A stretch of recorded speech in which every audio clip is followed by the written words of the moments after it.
Lahat tayo'y nagdiwang na nagsanib ang puwersa ng pinakamalakas na agila ng Davao. Ang pinakaastig na agila, ang susunod na Vice Presidente ng Republika ng Pilipinas, Vice President Inday Sara Duterte.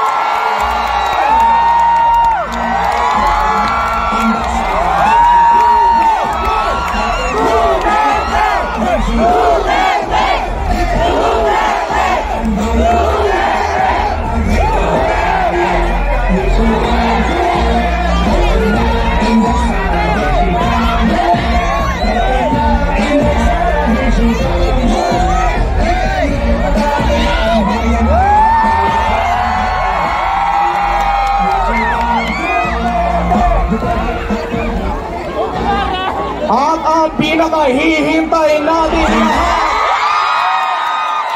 ang pangarap niya ay pagkakaisa. Kaya naman kasama niya ang sambayan ng Pilipino na naniniwala sa kanya.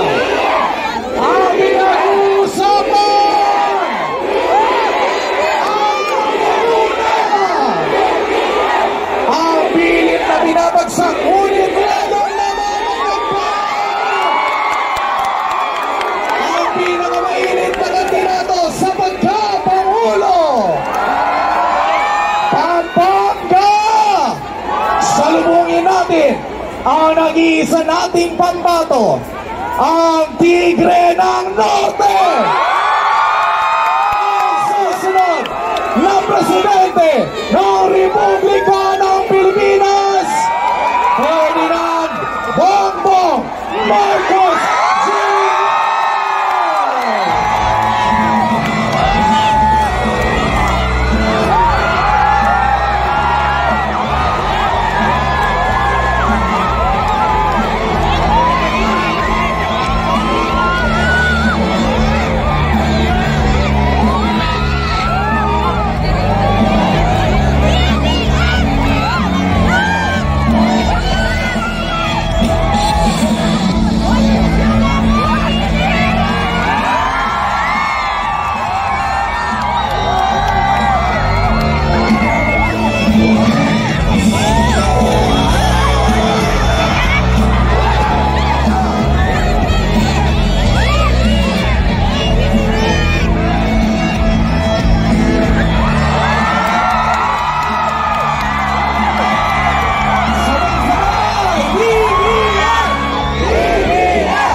Pampanga, sabay-sabay po natin salubungin ang watawat ng Republika ng Pilipinas.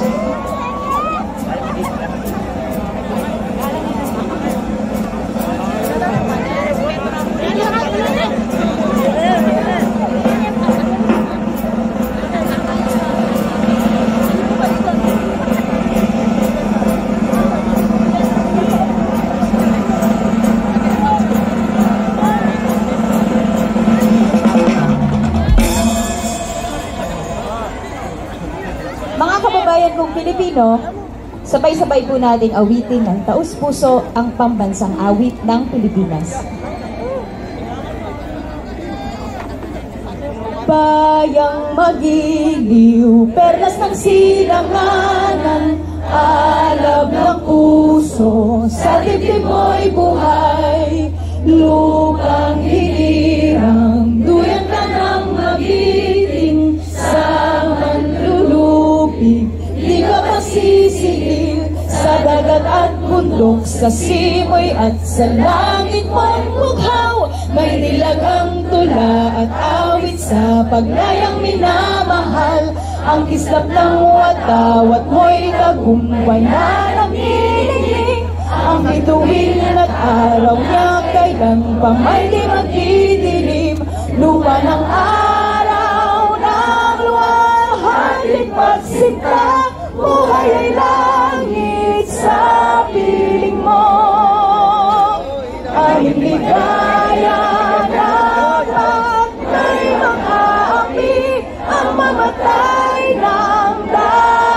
sa'yo.